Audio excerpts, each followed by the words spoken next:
Unapokumbuka kwamba umesamehewa, unaweza smile hata kama kuna mambo mengine inakusumbua. Ukasema hata kama ninaweza kufurahia, naweza kutabasamu kwa sababu nimelipiwa deni yangu ya dhambi. Eneo lingine ambalo Yesu alikabiliana nalo ni eneo la matatizo ya kimaisha.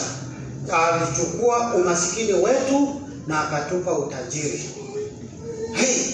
Huyu Yesu, maandiko inasema katika Wakolosai, vitu vyote viliumbwa naye na akaziumba kwa ajili yake mwenyewe. Na kwa hivyo vitu zote ambazo ziko katika hiyo ulimwengu ni za Yesu. Tuseme ziko Kenya, ziko Europe, ziko Amerika, ziko Asia, ziko mbinguni, ziko duniani, zote ni za Yesu. Lakini wakati Yesu alikuja hapa duniani, alikaa maisha tu hoehai. Yaani alifanyika maskini. Alifanyika kama mtu asiye na mengi, asiye na vitu nyingi, ama vitu nyingi alikuwa anaomba. Wakati alitaka kutembea na punda, aliomba. Hakuwa na punda. Bwana asifiwe sana. Imagine wakati alitaka kutayarisha meza ya Bwana, hata Bwana nyumba aliambia watu, sasa kujeni meza ya Bwana, tumalizane na hii maneno kwa sababu ninaenda. Aliomba mahali pa kutayarisha hiyo meza. Ndio huyo amekufa. Baada ya kukufa, watu wale walikuwa wamejipanga, walikuwa na pesa, walikuwa wanajitengenezea kaburi. Watu kama kina Joseph wa Arimathea, mataikuru, walikuwa wanachonga kaburi yao mapema. Kama kuna mwanasiasa mmoja alitengeneza hapa Kenya, alikuwa anaitwa Shikuku. So Yesu hakuwa na mpango aina hiyo. In fact, wakati alikufa, kaburi ile alizikwa iliombwa. So alikaa maisha ya chini sana, lakini alifanyika maskini. Ndiposa katika ulimwengu wa roho, wale ambao watamwamini Kristo hawakomboe na roho moja inaitwa ya umasikini. So yeye alitupa utajiri wake na akachukua umasikini wetu. Ngoja tuangalie maandiko katika Wakorintho wa pili 8:9. Wakorintho wa pili 8:9. Tukisoma hiyo tutakuwa tumepata mwelekeo mzuri. Maandiko inasema, maana mmejua neema ya Bwana wetu Yesu Kristo, jinsi alivyokuwa masikini kwa ajili yenu, ingawa alikuwa tajiri, ili kwamba ninyi mpate kuwa matajiri kwa umasikini wake. Yesu Kristo alikuwa tajiri, akaweka utajiri wake chini, akachukua umasikini wetu, na sisi akatupea utajiri wake.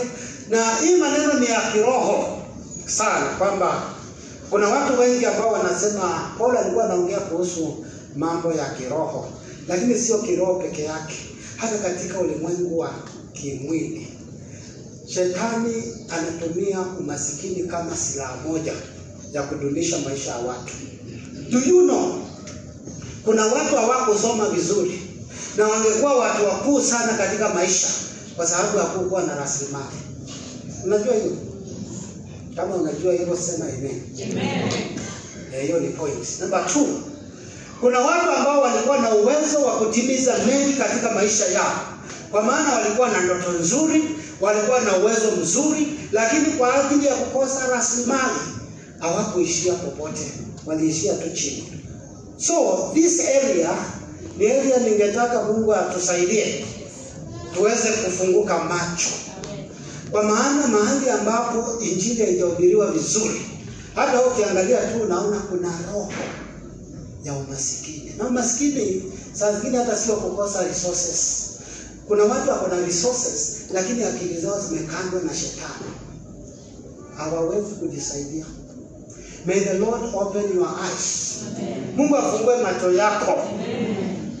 Ya kwamba Mungu akusaidie uweze kujua vile unaweza kufanya na kile amekupa. Na ninaomba unisaidie pia tuchukie umasikini. Kwa sababu kuna watu ambao wamekaribisha umasikini in the name of Yesu. Alisema masikini ndio wataingia mbinguni. Yesu hakusema hivyo. Kuna watu wanasema maandiko vibaya. Wanasema Yesu alisema masikini ndio wataingia mbinguni. Kwa hivyo wacha tuniteseke hapa ndio huko mbinguni nisikose nafasi. Chunga usiteseke hapa na pia huko ukute sio kuzuri. Ndio hizi vitu ni vile unafunuliwa. Usipofunuliwa hautaona kile Mungu anataka uone. Sijui kama nimewahi kupatia hadithi ya mtu alipanda ndege. Sijui ni Kenya Airways ama ilikuwa British Airways, sijui, sikuambiwa. Na huyu mtu alipopanda ndege, ile tikiti alikata, hakujua amelipia chakula. Na kwa hiyo alipopanda ndege akawa amepata na ile roho inaitwa msoto. Alikawa hana pesa. So wakati walileta chakula alifikiria wanauza. Na akasema no please, thank you. No please, thank you. Wakileta no please, thank you. Hey, hawa watu wa ndege wakachukua. Huyu mtu kwani hataki chakula yetu. Kumbe ni kujikaza, anajikaza. Ajui hii maneno amelipia, ana haki ya kuenjoy hii mavitu. Bwana asifiwe sana. So wakati wanaelekea kumalizia safari, ndio alisaidiwa, akaelezewa, akaambiwa, "Mbona hujakula hii chakula yote tumekuletea?" Akasema ni kwa sababu sikuwa na pesa. Akaambiwa, "Lakini si uko na ticket? Ile ticket ulikata ilikuwa imelipia pesa ya chakula pia." Sasa lakini kawa ilikuwa too late. Wakati wanasema haya sajeni vitu sasa kwa sababu tunataka kulunch.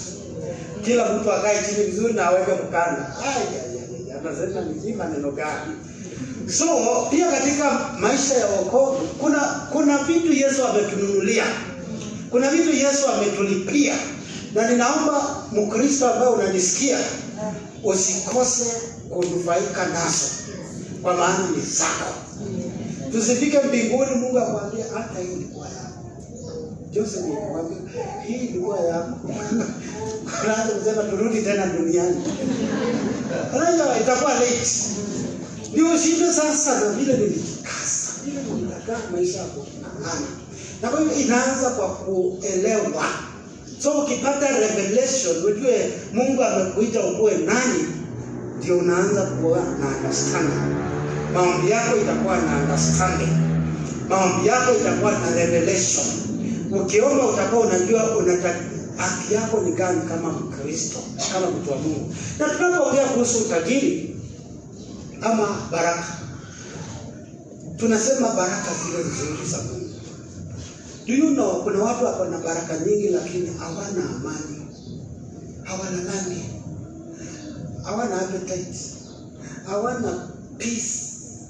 Wewe unaweza kukula chakula yako na ukalala vizuri, lakini kuna watu wako na vitu vingi lakini hawajui kitu inaitwa amani.